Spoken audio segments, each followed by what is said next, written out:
అక్రమ మైనింగ్ కు వ్యతిరేకంగా ఈ నెల 21న చలో పంచదారకు పిలుపునిచ్చామన్నారు వైసీపీ మాజీ మంత్రి గుడివాడ అమర్నాథ్. కూటమి ప్రభుత్వంలో విశాఖ జిల్లాలో ప్రతికొండను గుండు చేస్తున్నారని మండిపడ్డారు.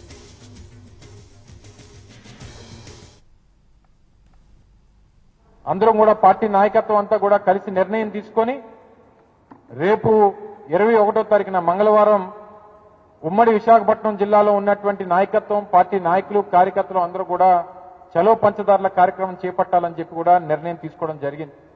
అందులో భాగంగానే మీ ద్వారా ఈరోజు ఈ ప్రభుత్వం అధికారంలోకి వచ్చిన దగ్గర నుంచి ఒక తప్పుడు ప్రచారాన్ని వైఎస్ఆర్ కాంగ్రెస్ పార్టీ మీద చేస్తూ ఏదో వీళ్ళకి హిందూ ధర్మం పైన, సనాతన ధర్మం మీద ప్రేమ ఉన్నట్టు ఒక తప్పుడు ప్రచారాన్ని చేసేటువంటి కార్యక్రమం వారు చేయడం గడిచినటువంటి 2 సంవత్సరాలుగా చూసాం.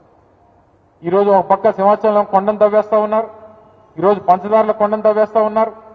విశాఖపట్నంలో కనిపించేటువంటి ప్రతి కొండని గుండు చేసేటువంటి కార్యక్రమం. సీఎం రమేష్ పై గుడివాడ అమర్నాథ్ సంచలన ఆరోపణలు చేశారు. అనకాపల్లిలో ఉన్న వనరులను దోచుకోవడానికి అధికారం ఇచ్చినట్లుగా సీఎం రమేష్ ప్రవర్తిస్తున్నారని ఆరోపించారు. ఇందులో స్థానిక పార్లమెంట్ సభ్యుడు సీఎం రమేష్ గారు, వారి బినామీలు, వారి మనుషులు, వారి పిఏ పేరిటేమో క్వారీ లీజ్ తీసుకుంటారు.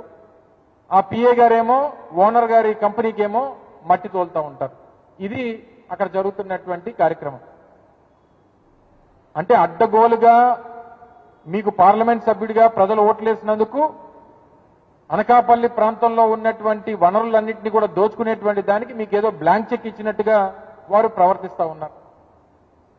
మరి అవన్నీ ఇటువంటి అక్రమాలు, అన్యాయాలు, అవినీతి సంపాదించారు కాబట్టే ఈరోజు స్పెషల్ ఫ్లైట్లు మీరు తిరుగుతూ ఉన్నారు. స్పెషల్ ఫ్లైట్లో మీ స్నేహితుల్ని, మీకు కావాల్సినటువంటి వ్యక్తుల్ని తిప్పుతా ఉన్నారు. మీకు కావాల్సినటువంటి చోట చంద్రబాబు నాయుడు గారు సీట్లు ఇస్తా ఉన్నాడు. మీరు మీ అక్రమ సంపాదనతో మీరు పార్లమెంట్ సభ్యులు అవుతారు.